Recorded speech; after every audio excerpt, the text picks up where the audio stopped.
Antara anda berdua lah, siapa rasa dirinya perlu diyakinkan lagi? Perlu diyakinkan oleh orang lain? Tak. Oleh Diri diri sendiri. You rasa kurang keyakinan. Ada ke? Ada juga sometimes. Kadang-kadang. Mak ayah kita kan, dia ada kata-kata dia. Betul. Kerana gagahnya ayah, beraninya ibu, maka jadilah saya. Saya ulang balik. Itulah dah sasaran. Kerana gagahnya ayah, beraninya ibu, maka jadilah saya. Setuju? Setuju. So jangan malukan mak ayah. Kita dibuat dengan yakin. Faham. Dan keyakinan kita level tinggi. Level hakul yakin. Betul. Bukan ainul yakin. Ainul yakin adalah keyakinan yang perlu ada bukti. Hakul yakin adalah keyakinan yang kita terima, ambil saja. Dan saya boleh buktikan. Nak naik ke atas bilik ni, naik lift kan? Betul? Ada tak baca kat lift tu bila last maintenance dia? Betul. Tak, pakai tekan je butang kan? Tekan je. Hakul yakin lah tu. Bila masuk kedai mamak lah, ada cek dapur dia tak? Pakai Jangan order check, je kan? Jangan check.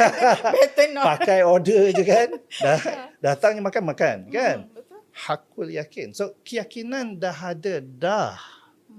Saja nak tunjuk je. Ilmu dalam kepala tapi tak boleh tunjuk, tak guna. Betul.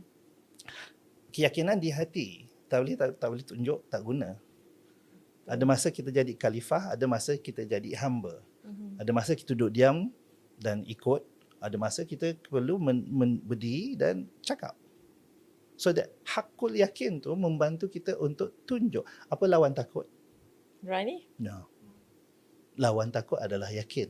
Okay. Bila datangnya yakin baru datang, bila adanya yakin baru datangnya berani. I see. Berani yang tadi tu dah show it. Yakin tu dah ada. Dah. Berani adalah di mana kita tunjuk. Faham. Boleh? Ceritanya keyakinan dah ada dah. Itu kena pasakkan dalam kepala. Keyakinan dah ada dah. Saja kita nak kena tanya, macam mana aku nak tunjuk? Kalau tak tunjuk, tak kahwin. Kalau tak tunjuk, tak dapat kerja. Kalau tak tunjuk, tak buka podcast. So keyakinan tu ada dah. Saja nak tunjuk.